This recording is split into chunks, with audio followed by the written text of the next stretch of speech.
అభివృద్ధి చెంది ప్రపంచంలోనే మూడో అతిపెద్ద ఆర్థిక వ్యవస్థగా అవతరించిన జపాన్ని ఇప్పుడు ఓ సమస్య తీవ్రంగా వేధిస్తోంది. ప్రపంచంలోని అనేక దేశాల్లో ఇబ్బడి ముబ్బడిగా జనాభా పెరిగిపోతుండగా జపాన్లో మాత్రం పరిస్థితి పూర్తి విరుద్ధంగా ఉంది. వరుసగా 15వ ఏడాది జపాన్లో జనాభా తగ్గింది. జన్మిస్తున్న వారి కంటే చనిపోతున్న వారి సంఖ్య అధికంగా ఉంటోంది. తాజాగా అంతర్గత వ్యవహారాల మంత్రిత్వ శాఖ ఇందుకు సంబంధించిన గణాంకాలను రిలీజ్ చేసింది. 2023లో దేశ జనాభాలో జపనీయుల సంఖ్య 5.50 లక్షల వరకు తగ్గింది. 2024 జనవరి 1 నాటికి అక్కడి జనాభా 12,49,00,000 ఉంది. గతేడాది 7,30,000 మంది జన్మించారు.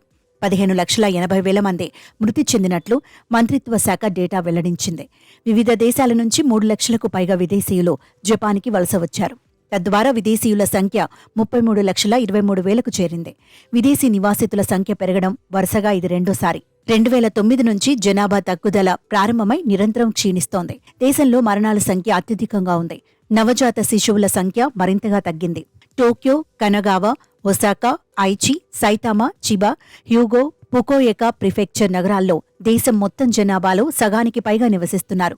పెద్ద నగరాలైన వీటిలో జనాభా గణనీయంగా తగ్గుతోంది. మరోవైపు జనాభా తగ్గుదలకు యువత వివాహాలపై ఆసక్తి చూపకపోవడమే కారణమని తెలుస్తోంది. పెళ్లైన పిల్లలను కనకపోతుండటంతో జనాభా భారీగా తగ్గుతోంది. దేశంలో పెరుగుతున్న నిరుద్యోగం, అధిక జీవన వ్యయం, మహిళల పట్ల వివక్ష తదితర సమస్యలు అక్కడి ప్రజలను వేధిస్తున్నాయి.